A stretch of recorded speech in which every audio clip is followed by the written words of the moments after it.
Hello, my name is John. This is my sister Veronica.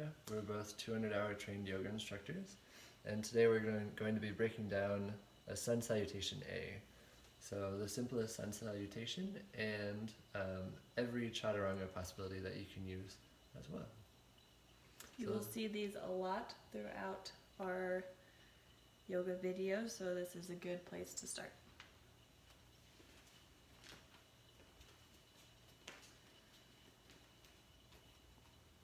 So with the Sun A, we begin in Tadasana Mountain Pose. He's pressing all four corners of both feet firmly into the mat, creating a very strong foundation. He's pressing his tailbone down towards his heels. This is keeping your low back safe and keeping your core engaged. Your palms face the front of the room, pulling inner thighs together, and you're squeezing your glutes a little bit. Pressing the back of your head into imaginary headrest. This tucks your chin and elongates your neck, allowing your ears to align over top of shoulders and over top of your hips. Pulling your kneecaps up towards your hips. This will firm up your quads. With your next inhale, hands sweep high above your head. So here you still want to press your tailbone down. This will allow you to elongate out of your waist.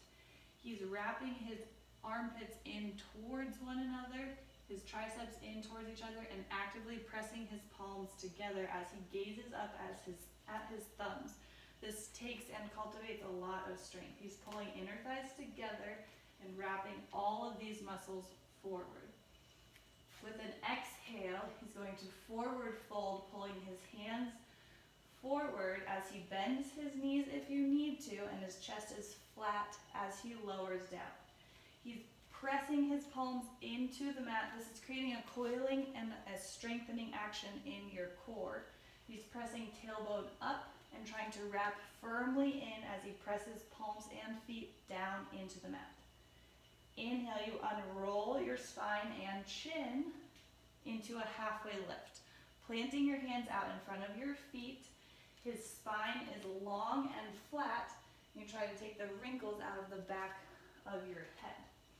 Exhale to step back into your plank, and this is where options come in for the various chaturangas. So the first one we will do is pressing directly back into downward facing dog. Just like that, you find your plank, gain a little bit of strength, and then find downward facing dog, which here you're pressing palms into the mat, your arms are long and strong, pressing the earth away with your hands.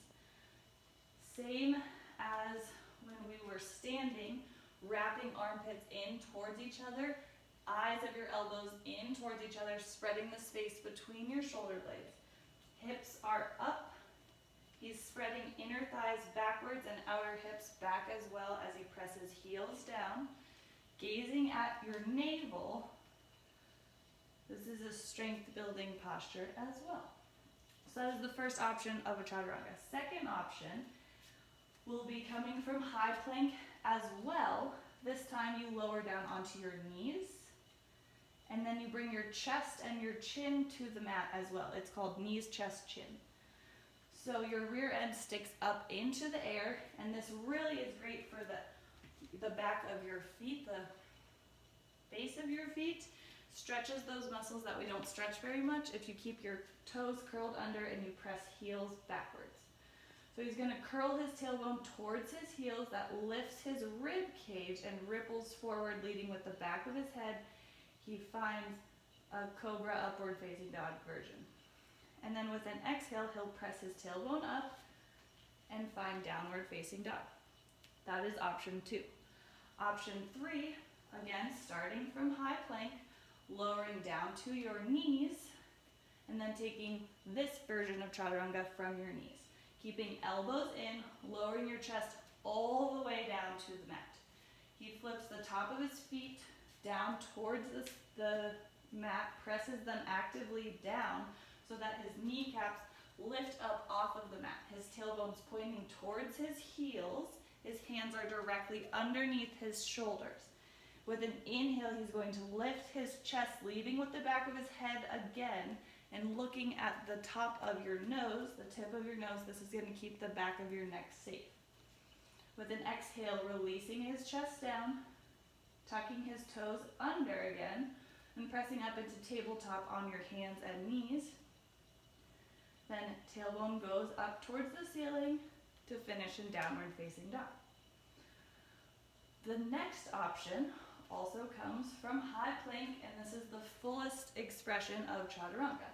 You're in high plank, he's pulling tailbone down towards his heels, inner thighs are rotating up, his hip points, his hips are pulling up towards his rib cage. This is really igniting his core.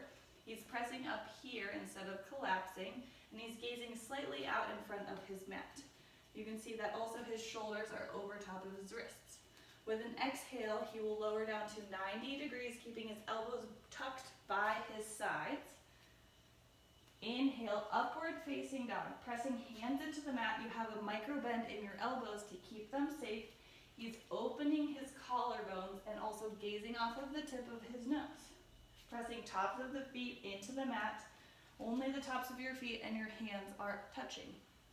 And then with an exhale, he will press his hips up towards the ceiling and find downward facing dog. So those are the 4 options for chaturangas.